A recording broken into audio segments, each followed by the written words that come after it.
السلام علیکم۔ تو الحمدللہ میں آیا ہوا ہوں 3 دن کے لیے جماعت میں۔ تو امیر صاحب کے ساتھ مشورہ کرنے کے بعد میں اور چاچا نکل پڑے سامان لینے کے لیے، کیونکہ الحمدللہ خدمت بھی ہماری تھی چاچا کی اور میری۔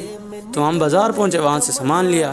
سامان لینے کے بعد چاچا اور میں واپس نکل پڑے مسجد کی طرف۔ چاچا مجھے راستے میں سبق دیتا آیا، تو ماشاءاللہ چاچا نے مجھے بہت سبق دیا۔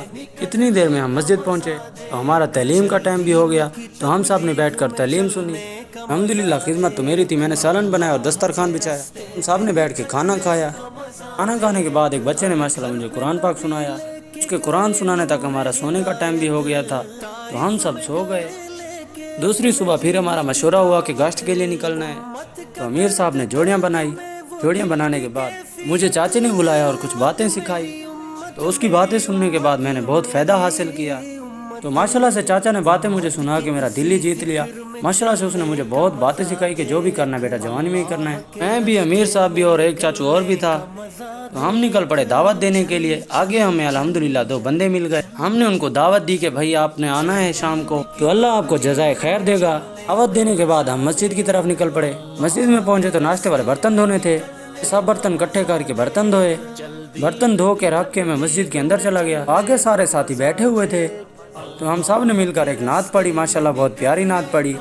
میں آگے پڑھتا گیا، باقی سب پیچھے پیچھے پڑھتے گئے، تو الحمدللہ بہت مزہ آیا۔ تو نماز کا ٹائم تھا، ہم سب ساتھی نماز پڑھ کے دعوت دینے کے لیے نکل پڑے۔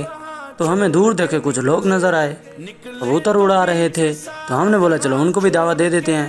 ہم لوگ گئے، ان کو دعوت دی۔ ماشاءاللہ دعوت دینے کے بعد مسجد میں آ گئے۔ میں سالن تیار کرنے لگا۔ ان لوگوں کے کھانے بنانے کا مزہ ہی اپنا ہے۔ کھانا بنانے کے بعد چاچا اور میں نکل پڑے، تو ماشاءاللہ سے ہمیں بھی بہت لوگ ملے۔ ہم نے جا کے ان کو دعوت دی۔ دعوت دینے کے بعد چاچا اور میں ذکر کرتے کرتے چل پڑے آگے کی طرف۔ ہمارا آخری دن تھا، ہم مسجد میں پہنچے اور امیر صاحب نے دعا کروائی، پھر سب اپنے اپنے گھر کو روانہ ہو گئے۔ میں نے بھی بھائی کو کال کی کہ آ جاؤ مجھے لینے۔ اتنی دیر میں وہ پہنچ آیا، فل سپیڈ میں آ رہا تھا، تو اس نے بریک لگائی۔ سلام کرنے کے بعد پھر ہم دونوں بھائی ایک دوسرے کو ملے۔ ملنے کے بعد میں اس کے پیچھے بیٹھ گیا۔ بیٹھنے کے بعد ہم گھر کی طرف نکل پڑے۔ اس نے بولا کہ مجھے دکان پہ جانا ہے، مجھے دکان پہ چھوڑ دینا۔ تو میں نے بولا چلو پہلے پہنچو تو صحیح، چھوڑ دوں گا۔ تو اس کی دکان کا سٹاپ آ گیا تھا۔ میں نے اسے بولا بھائی تو اپنے سٹاپ پہ روک دینا، میں تمہیں چھوڑ دوں گا۔ اس کے سٹاپ پہ پہنچتی میں نے اسے چھوڑ دیا۔ پھر میں اکیلا گھر کی طرف نکل پڑا۔